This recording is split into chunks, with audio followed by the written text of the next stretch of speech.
We need to break the silence about the extraordinarily deep divisions between the haves and the have-nots. We have to break the silence, as Martin is doing, about the millions of our own people who are trying every day just to survive.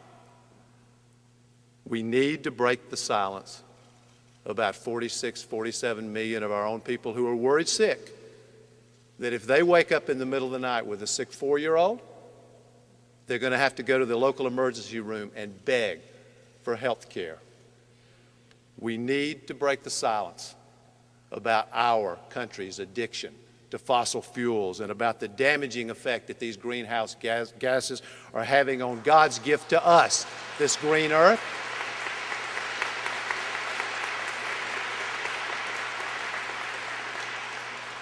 These are the great moral imperatives of our time. And by breaking the silence about them, we are not breaking faith with our country, with our flag, with our forefathers, or with our brave men and women in uniform. We're not breaking faith, we're keeping faith. We're keeping faith with the nation that we believe in. We're keeping faith with our better angels. It is time, brothers and sisters, for America to be patriotic about something other than war. It is time.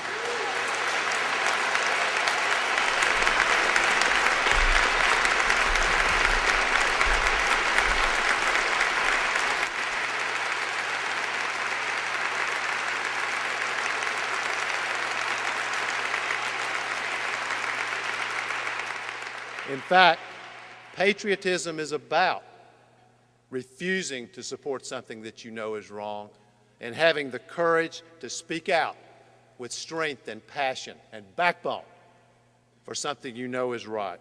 A true American patriot does not stand on the side and watch things occur in front of them. And I have to tell you, in the last couple of years, I have seen, actually over my entire life, I have seen what happens when Americans do something, when you take responsibility, when you take action. Martin mentioned this earlier, but I've been running a poverty center at the University of North Carolina at Chapel Hill. I'm proud of the work that we've done there. And I've been all across America to many of the same places that Martin has visited.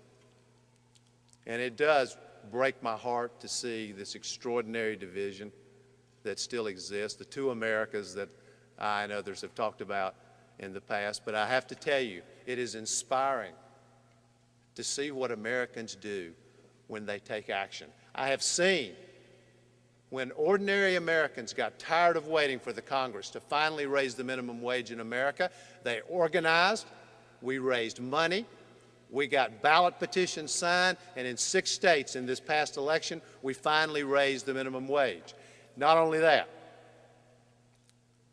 we have gone all across this country and organized workers into unions so that they could have a voice. Thousands and thousands of workers who were living in poverty, now they're earning a decent wage, now they have health care coverage, now they have a pension.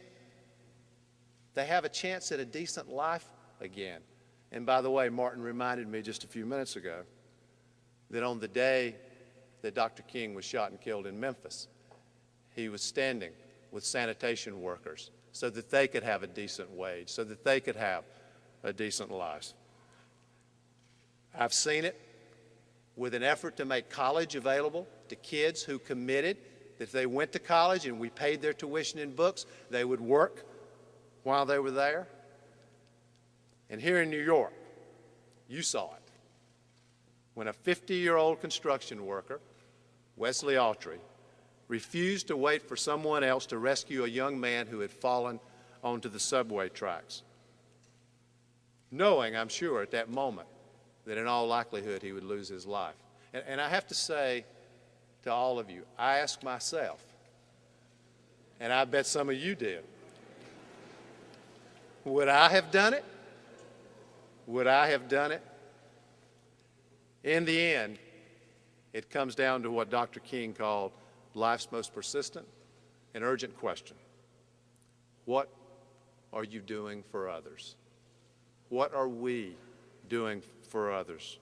What are we doing to strengthen this great nation of ours?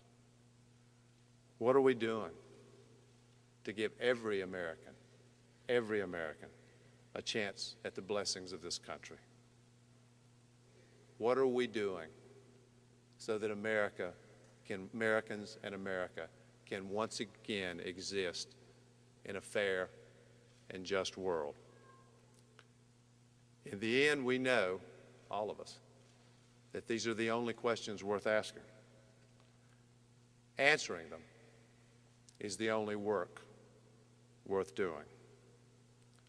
The world needs to see us doing it. The world needs to see that we understand that we have a responsibility not just to ourselves, but to humanity.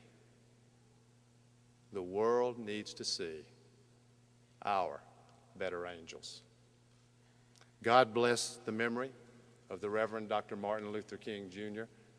God bless the memory of Coretta Scott King. And God bless all of you. Thank you very much.